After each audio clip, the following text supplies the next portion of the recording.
आज हम लोग ट्रांसफर अपडेट्स के बारे में बात करेंगे। अब देखिए 31st मई आपका खत्म हो गया। तो 31st मई का मतलब क्या होता है? अब देखिए 31st मई का मतलब ये होता है ना कि कई प्लेयर्स के कॉन्ट्रैक्ट आपकी खत्म हो गया। क्योंकि जो इंडिया में ना जो कई कॉन्ट्रैक्ट होते हैं वो 31st मई तक होते हैं। किसी-किसी जगह पे 30 जून तक भी होते हैं। लेकिन इंडिया में 31st मई तक मेनली सभी कॉन्ट्रैक्ट होते हैं। और कई क्लब्स देखा है तो जिनको एक्सटेंड नहीं करना है, जिन प्लेयर्स को कंटिन्यू नहीं करना है, उनको थैंक यू भी बोल रही है भाई ऑफिस से। हुँ। तो देखा जाए तो कई प्लेयर्स की अब मूवमेंट फाइनली चालू हो गई है भाई, जो कि अभी तक बहुत स्लो चल रही थी। तो आज हम लोग उन सभी अपडेट्स के बारे में बात करेंगे और मैं आपको बता दूँ ऑफ़िशियली 12 जून से चालू होगा भाई आपका ट्रांसफर मार्केट और 31 अगस्त तक चलेगा। तो अगर ये वीडियो आपको पसंद आए तो इसे लाइक ज़रूर करिएगा और चैनल को सब्सक्राइब करना ना भूलें। सबसे पहले भाई ओडिशा एफसी के बारे में बात करिए तो ओडिशा एफसी के बारे में ये बात है कि जेरी एम को रिलीज़ करिए। जेरी मोंगथांगा जो कि एक राइट विंग पोज़ीशन के प्लेयर है। ओडिशा एफसी के लिए देखा है तो बहुत ही अच्छी परफॉर्मेंस दी है भाई राइट विंग की। हुँ, उनको वो रिलीज़ करके अब देखिए राहुल केपी और रहीम मलिक 2 राइट विंगर उनके पास थे। मेरे ख्याल से इसीलिए लगता है कि उनको रिलीज़ कर दिया गया। उसके साथ-साथ लोवेरा के सिस्टम वो उतने फिट भी नहीं बैठे थे। जेरीएम साइड आके और चांसेस क्रिएट करना जैसे इसाक करते हैं उस तरीके के प्लेयर नहीं है। वो आपके वाइड जाके प्रोसेस करने के लिए जाने जाते हैं। मेरे ख्याल से देखिए रूमर आया था जमशेदपुर एफसी का शायद वहाँ वो जा सकते हैं, नहीं तो कई आईएसएल क्लब्स उनको अप्रोच कर रही है भाई। तो अब देखते हैं जेरीएम नेक्स्ट सीज़न कहाँ पे खेलते हैं भाई आपके।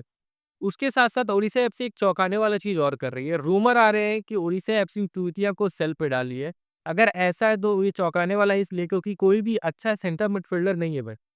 तो अगर कैलकुलेशन किया है तो मुझे तो ये फेक लग रहा है, लेकिन अपडेट आया तो मैं आपको बता रहा हूँ। क्योंकि अच्छा सेंटर मिडफील्डर नहीं है। अगर कोई को आप मार्केट में डाल दिए हो तो उनके लिए तो भाई कोई भी टीम आ जाएगी। जैसे बैंगलोर है, मुंबई है, ईस्ट बंगाल है, ये सभी क्लब्स तो सबसे पहले आएगी। तो अब देखते हैं कोइटिया ओडिशा एफसी में ही रहते हैं या किसी और क्लब में जाते हैं। नेक्स्ट अपडेट है आपका चेन्नई एफसी से रिलेटेड। चेन्नई एफसी भाई चेतेश्वर सिंह का कॉन्ट्रैक्ट 2028 तक के लिए एक्सटेंड कर दी है। शुरू-शुरू में कहाँ उनका नाम लिंक हो रहा था ईस्ट बंगाल के साथ और अब वो भाई अपना कॉन्ट्रैक्ट एक्सटेंड कर लिए और अब वो रहेंगे चेन्नई एफसी में।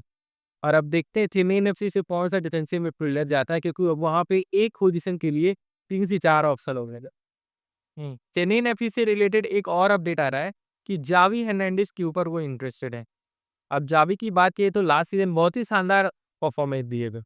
अटैकिंग मिडफील्ड पोजीशन के प्लेयर है, क्रिएटिव प्लेमेकर है।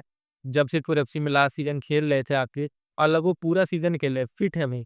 एज है उनकी 35 के आसपास लेकिन फिट है। तो अगर देखा जाए तो जावी की साइनिंग करनी है तो अगर लूकास ब्रामविला रहते हैं या फिर उनकी तरीके का कोई और प्लेयर पोजीशन पे आता है, तब तो जावी की परफॉर्मेंस अरे जावी की साइनिंग सही रहेगी क्योंकि इंजरी अगर उनको आएगी ना तो थोड़ी प्रॉब्लम आ सकती है टीम को। तो इसीलिए उनके ऊपर चढ़ के आप सोच रहे हो कि हम लोग पूरी टीम बनाएँगे तो प्रॉब्लम हो सकती है। तो अब देखने वाली बात होगी कि जावी किस टीम में जाते हैं। इससे पहले नॉर्थ ईस्ट के साथ भी उनका नाम लिंक हुआ था। नॉर्थ ईस्ट यूनाइटेड एफसी भी उनको साइन करना चाहती है, मैं आपको बता दूँ। तो अब देखते हैं जावी नेक्स्ट सीज़न किस क्लब की तरफ से खेलते हैं भाई। नेक्स्ट अपडेट पे आ रहे हैं। पंजाब एफसी के सेंटर बैक है मेलोय असीसी। वो चले गए हैं डायमंड हार्बर एफसी में जो कि आई लीग में अभी-अभी प्रमोट होके आई है। हुँ। अब वो वहाँ चले गए हैं, तो पंजाब एफसी को एक सेंटर बैक चाहिए था। पंजाब एफसी ने क्या किया इंटर काशी की बिजोय हुई को साइन कर ली है। बिजोय हुई देखा है तो पहले तो केला बासर एफसी में as a backup centre back थे। फिर वो इंटर काशी में आए लोन डील पे और वहाँ पे अच्छी परफॉर्मेंस दी। फिर वो केला में गए और 6 लगभग 6 मंथ तक वहाँ पे उनको गेम टाइम नहीं मिला। फिर से वो आए आपके इंटर काशी में और इंटर काशी में आते ही बहुत ही शानदार परफॉर्मेंस दिए भाई। इम्पैक्ट उनका बहुत ही ज़्यादा था डिफेंस लाइन में इंटर काशी के। और अब वो जॉइन कर लिए हैं पंजाब एफसी में। अब पंजाब एफसी में देखने वाली बात होगी कि उनकी परफॉर्मेंस कैसी रहती है। हालाँकि मुझे लग रहा है कि पंजाब एफसी में कहीं वो बैकअप बन के ना रह जाएँ। क्योंकि वहाँ पे सुरेश मित्ती या परमवीर जैसे सेंटर बैक पहले से है और उसके बाद फिर बिजोय भी है। तो लगभग दूसरे या तीसरे ऑप्शन बन सकते हैं वहाँ पे। तो अब देखते हैं वो कैसी परफॉर्मेंस देते हैं और उनको कितना गेम टाइम मिलता है। मैं कुछ दिनों पहले भाई आपका ना 2 वीडियो बनाया था। आई लीग के बेस्ट प्लेयर्स का। हुँ। उसे बताया था कि कौन-कौन से आई लीग के इंडियन प्लेयर्स हैं जो कि बहुत अच्छी परफॉर्मेंस दी है और नेक्स्ट सीज़न वो आईएसएल में आ सकते हैं और जो लो बजट वाली टीम है उनको तो अप्रोच करना चाहिए प्लेयर्स को। देखा है तो एक प्लेयर का और नाम आ रहा है, वैसे तो कई प्लेयर्स देखा है तो आपके जॉइन भी कर चुके हैं कई आईएसएल टीम्स को, लेकिन एक और प्लेयर का नाम लिंक हुआ है, लालरे थुआरा राल्टे। चर्चिल ब्रदर्स के लेफ्ट बैक पोजीशन के प्लेयर है भाई। और आपके आई लीग की बेस्ट लेफ्ट बैक है और बहुत ही यंग है भाई अभी। मेरे ख्याल से 21-22 साल के ही होंगे। उनका नाम लिंक हो रहा है भाई ईस्ट बंगाल के साथ और अपडेट आ रहा है कि एडवांस टॉक्स में है भाई। 2026 तक चर्चिल ब्रदर्स के साथ उनका कॉन्ट्रैक्ट है। अगर उनको साइन करना है तो अच्छा खासा ट्रांसफर फी पे करना पड़ सकता है ईस्ट बंगाल को। उनके पीछे कुछ और आईएसएल क्लब भी खड़ी थी। तो अब बहुत ही अच्छे प्लेयर हैं। अब देखते हैं वो ईस्ट बंगाल में आते हैं कि नहीं। अगर आएँगे तो ईस्ट बंगाल का लेफ्ट बैक पोज़ीशन तो सिक्योर है भाई। पूरी तरीके से वो सिक्योर करके रखे हैं। तो अब देखते हैं वो ईस्ट बंगाल में आते हैं कि नहीं। सर अपडेट है आपका मोहन बागान से रिलेटेड। मोहन बागान थंजम रोशन सिंह को साइन कर लिया है। अब देखिए 18 साल के प्लेयर हैं। ये मोहन बागान के आरएफबीएल में खेलेंगे और जो सैप अंडर 19 हुआ था ना उसमें खेल रहे थे। तो लेफ्ट बैक और लेफ्ट सेंटर बैक खेलने वाले प्लेयर है भाई। उनकी साइनिंग देखा है तो मोहन बागान ने कंप्लीट कर ली है। क्लासिक एफए की तरफ से वो खेल रहे थे। तो अब देखते हैं आरएमडीए में वो कैसी परफॉर्मेंस देते हैं मोहन बागान की तरफ से। नेक्स्ट अपडेट है आपका नॉर्थ ईस्ट यूनाइटेड एफसी से रिलेटेड। तो नॉर्थ ईस्ट यूनाइटेड एफसी में फाल्गुनी सिंह को रिलीज कर दी है। +1 का उनके पास ऑप्शन था। वो देखा तो उसको ट्रिगर करके उनका कॉन्ट्रैक्ट एक्सटेंड कर सकते थे।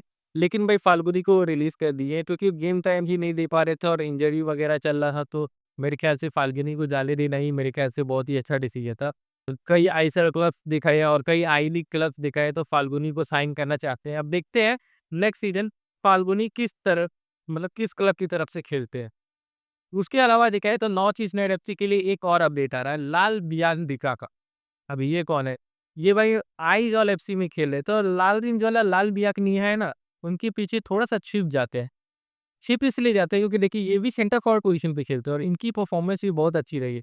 25 साल के प्लेयर है भाई और आपका देखा है तो लास्ट सीजन की परफॉर्मेंस 20 मैचेस में 5 गोल और 6 असिस्ट रहा है। 11 गोल कंट्रीब्यूशन दिए है वो और उनके पार्टनर है या फिर कहा जाए जोड़ीदार है वो। तो ये दोनों प्लेयर देखा है तो हो सकता है कि आपको देखने को मिले नॉर्थ ईस्ट यूनाइटेड एफसी में ही। आइजॉल ने तो भाई उनको रिलीज़ कर दिया और अब उनका नाम लीक हो रहा है भाई आपका नॉर्थ ईस्ट यूनाइटेड एफसी के साथ। तो अब देखते हैं वो आता है कि नहीं। एक क्वेश्चन यहाँ पे ये बनता है कि क्या नॉर्थ ईस्ट यूनाइटेड एफसी सारे इंडियन सेंटर फॉरवर्ड्स के साथ जाने वाली है? क्या ऐसा प्लानिंग कर रही है? वो कोई फॉरेन सेंटर फॉरवर्ड नहीं साइन करेगी? एक क्वेश्चन ये बनता है क्योंकि ऑप्शन देखिए लाल लाल बियकनिया, लाल बियरडिका अगर साइनिंग होगी तो 2 है, उसके अलावा पार्थिव बुबई तीसरे ऑप्शन है, उसके अलावा भी अलाइन इंडिया आपके पास एक ऑप्शन। तो 3-4 ऑप्शंस तो आपके पास सेंटर फॉरवर्ड पे आ ही गए ना। और मैं आपको बता दूँ ये विंग पे नहीं खेलते, विंग पे खेलेंगे ये दोनों प्लेयर लाल बियर्डिका, लाल बियाकनिया दोनों खराब गए हैं। तो अब देखने वाली बात है कि नॉर्थ ईस्ट यूनाइटेड एफसी में आते हैं कि नहीं और आते हैं तो नॉर्थ ईस्ट यूनाइटेड एफसी अपनी टीम को कैसा शेप देखती है। तो अब देखते हैं इनकी साइनिंग हो पाती है कि नहीं। तो ये सभी ट्रांसफर अपडेट्स आए थे भाई। अगर वीडियो आपको पसंद आया हो तो इसे लाइक ज़रूर करिएगा और चैनल को सब्सक्राइब करना ना भूलें।